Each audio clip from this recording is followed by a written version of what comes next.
audiobook. A leitura de livros, livretos, folhetos e capítulos importantes de livros, tendo como alvo esclarecer, dar crescimento individual e edificar a igreja. Leitura de hoje, a Bíblia. Parte 1. Livreto da Editora Árvore da Vida. Site www.editoraarvoredavida.com.br. A Bíblia. A Bíblia é superior a todos os livros do mundo. Ela é um livro único. Abraham Lincoln, 16º presidente dos Estados Unidos, disse certa vez que a Bíblia é o melhor presente que Deus já deu ao homem. Tudo o que de bom provém do Salvador do mundo é nos transmitido por meio deste livro. Esse é o livro mais lido em todo o mundo e já foi traduzido para mais de 1000 idiomas, mais do que qualquer outro livro do mundo. Uma quantidade inumerável de pessoas tem recorrido à Bíblia para ali encontrar consolo, esperança e orientação em tempos de aflição e incerteza. Bíblia vem da palavra grega biblos, que significa livros. Isso quer dizer que a Bíblia se destaca como o livro dos livros entre todos os outros existentes no mundo. Ela ocupa a mais alta posição entre todos os escritos clássicos tanto do Ocidente quanto do Oriente.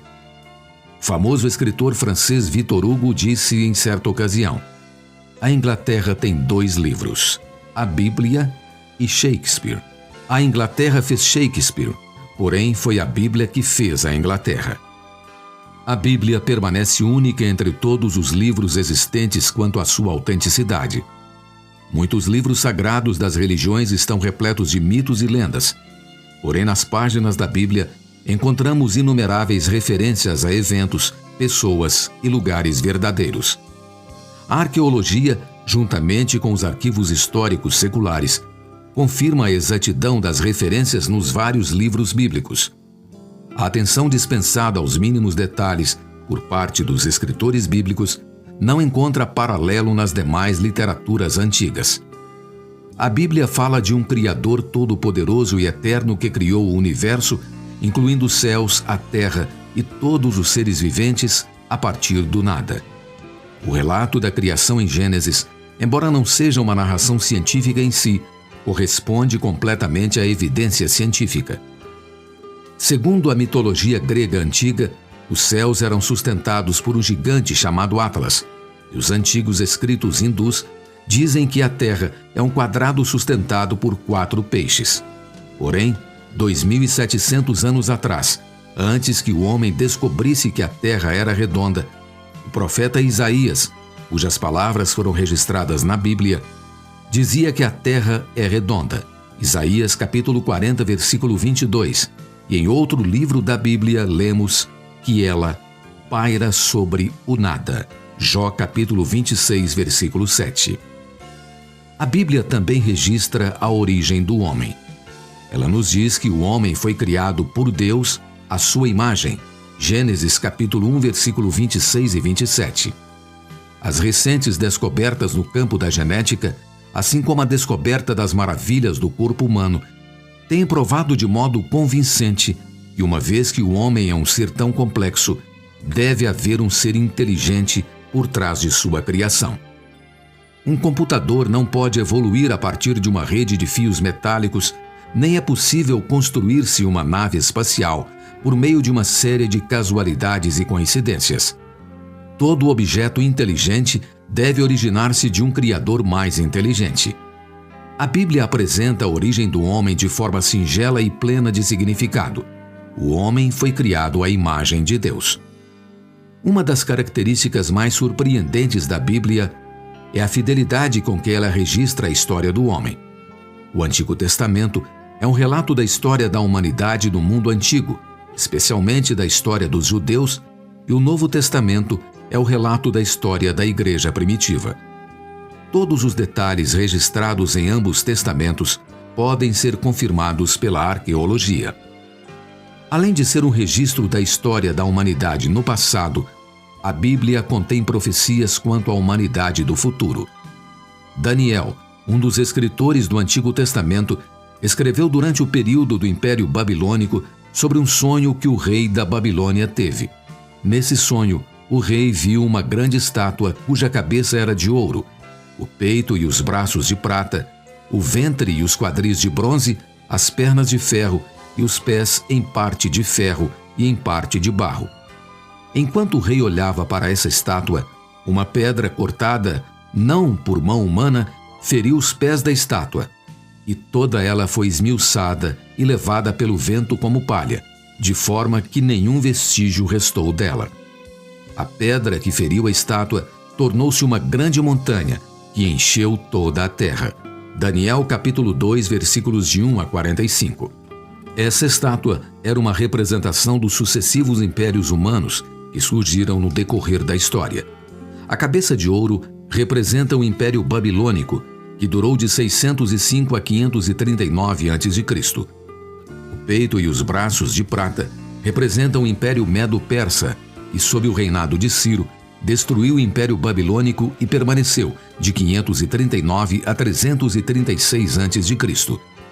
O ventre e os quadris de bronze representam o Império Grego que, sob Alexandre Magno, Alexandre o Grande, derrotou o Império Medo-Persa e tornou-se o mais poderoso do mundo a partir do ano de 336 a.C. As pernas de ferro e os pés em parte de ferro e em parte de barro representam o Império Romano, que se apoderou do território do Império Grego. Seu reinado começou no ano 30 a.C. e durou por mais de 4 séculos, após o que se dividiu em dois, o do Ocidente e do Oriente, representados pelas duas pernas da estátua. Tudo isso corresponde com precisão ao registro histórico. O mundo hoje é o prosseguimento do Império Romano e corresponde à parte das pernas e dos pés da estátua.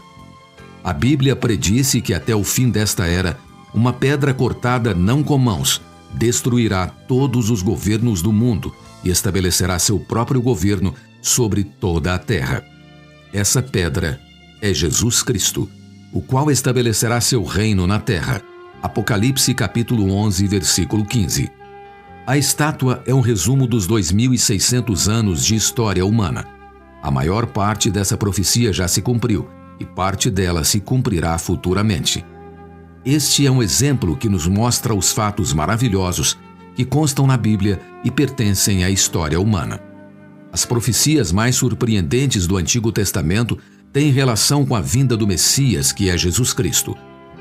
O Antigo Testamento contém pelo menos 300 referências diretas a Cristo. Ele fala do lugar onde Cristo iria nascer, do modo como ele cresceria, da forma e lugar em que ele morreria. Todas essas profecias já se cumpriram. Em segundo lugar, a Bíblia manifesta a mais elevada sabedoria com respeito ao relacionamento dos homens com Deus e com os demais homens, seus pensamentos, além de descrever sua intenção, seu comportamento e seu viver diário. Nos tempos do Antigo Testamento, os povos eram em sua maioria politeístas, ou seja, criam em mais de um Deus. Deuses esses normalmente cruéis, ferozes e às vezes licenciosos.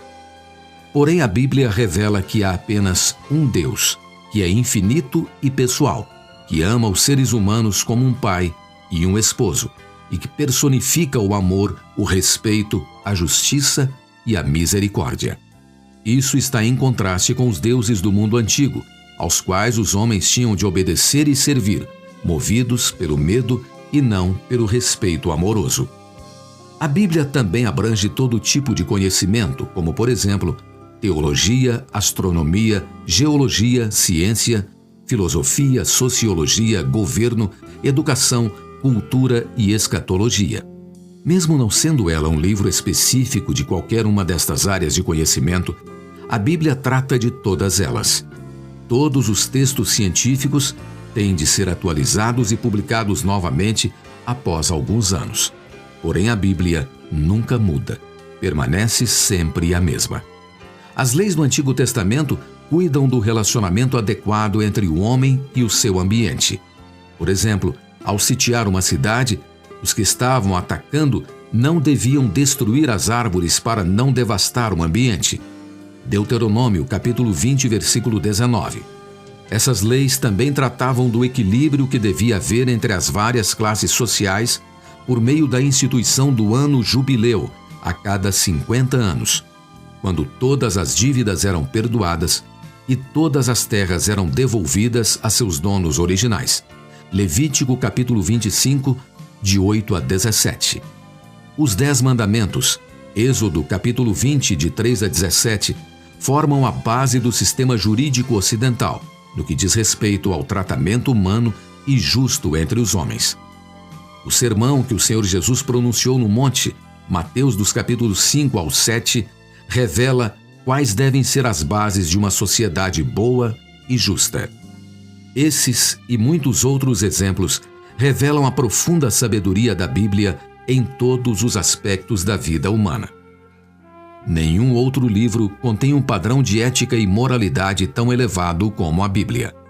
Somente ela descreve o amor genuíno como uma virtude humana, o qual é paciente, benigno, não arde em ciúmes e não se ensoberbece. 1 Coríntios capítulo 13, versículo 4. Define o amor como um sentimento tão extenso e inclusivo a ponto de perdoar os inimigos. Mateus capítulo 5, versículo 44. Dá o exemplo de amor no próprio ato de Deus em dar o seu Filho unigênito pelo homem. João capítulo 3, versículo 16. Os cristãos são aqueles que andam em amor. Efésios capítulo 5, versículo 2. E a igreja é uma comunidade edificada em amor.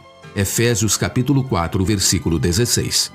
A Bíblia também fala da justiça em sua forma mais elevada.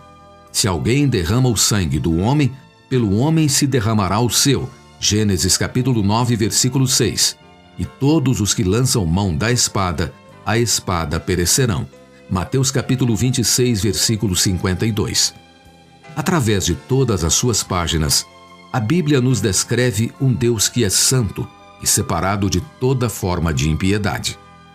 No Antigo Testamento, Deus ordenou que seu povo ficasse separado das práticas pecaminosas e idólatras das nações pagãs. Deuteronômio, capítulo 18, versículo 9. No Novo Testamento, Deus exorta os cristãos a que se apartem da imoralidade sexual, da impureza, lascívia, idolatria, feitiçarias, ódio, discórdia, ciúmes, ira, egoísmo, dissensões, facções, inveja, embriaguez, orgias e coisas semelhantes a estas. Gálatas capítulo 5, versículos 19 a 21. Audiobook A Bíblia, parte 1. A leitura de livros, livretos, folhetos e capítulos importantes de livros, tendo como alvo esclarecer, dar crescimento individual e edificar a igreja.